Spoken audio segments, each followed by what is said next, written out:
it's not unusual. We have measles outbreaks every year. I have a great relationship with President Xi. Every single time the president engages in diplomacy, you guys preemptively accuse him of conceding to Russia. So Trump has officially had his first cabinet meeting, a room full of billionaires, where it was full of fact checks and fan fictions like you would expect. So I pulled what I thought were the best, worst, whatever you would consider them moments to shed some light on the nonsense that is their goal. So be sure to like this video. That helps us out more than anything. Comment if you want, subscribe to the channel if you haven't already, and we'll hop right in. I have a great relationship with President Xi. I've had a great relationship with him. We want them to come in and invest. I see so many things saying that we don't want China in this country. That's not right. We want them to invest in the United States. That's good. There's a lot of money coming in. This is extra hilarious considering it is Trump specifically and Republicans that have fear-mongered about China for years. Trump himself in his last administration labeled China as the greatest threat to America and went off on Twitter rants about how they're the greatest threat. Republicans spent 2 or 3 years during the Biden administration trying to pretend that he was in bed with China, that he's trying to let Chinese interests come and buy up our real estate and our businesses, and made a big conspiracy about it. Now, Trump is saying, hey, no, we are going to let them come in and buy up our land and invest in our businesses because, like, why not? I mean, this man is doing the full 180 on every position he pretended to have to just kiss up to dictators because now he doesn't have to worry about electability. He doesn't have to worry about any of that, and it's disgusting. Maybe, you know, I'm just a bleeding heart lib, but I prefer my president to stand up to the world dictators, not cozy up to them. I just want to push back against some of the criticism I've seen of the administration on this, because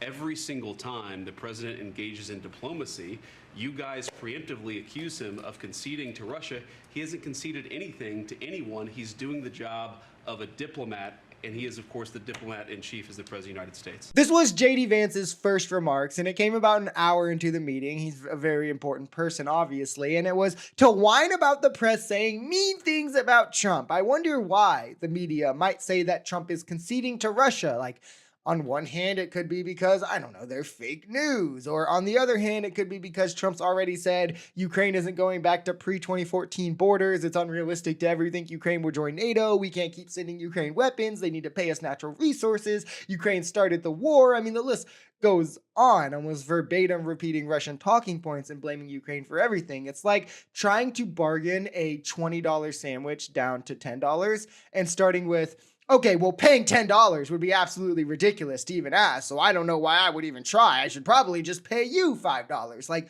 what are we doing? We are following the measles epidemic every day. I think there's 124 people who have contracted measles at this point in Kings County, Texas. Mainly, we're told, in the Mennonite community. There are 2 people who have died. But we're watching it, and there are about 20 people hospitalized, mainly for quarantine. We're watching it. We put out a post on it yesterday, and we're going to continue to follow it. Incidentally, there have been 4 measles outbreaks this year. In this country last year, there were 16. So it's not unusual. We have measles outbreaks every year. Okay, wild misinformation here, and I cannot understate how alarmed everyone should be by anyone claiming that measles outbreaks are normal, let alone the leading health official in this country. It's been considered eradicated in America since 2000 because of the measles vaccine, by the way. Cases in large part also thanks to the World Health Organization, by the way, but cases only happen in America from traveling abroad. Another big benefit of having USA ID, as we'll get into. But as you can see, in 1 month this year, there's been more cases than in 14 of the last 25 years had the entire 12 months of that year.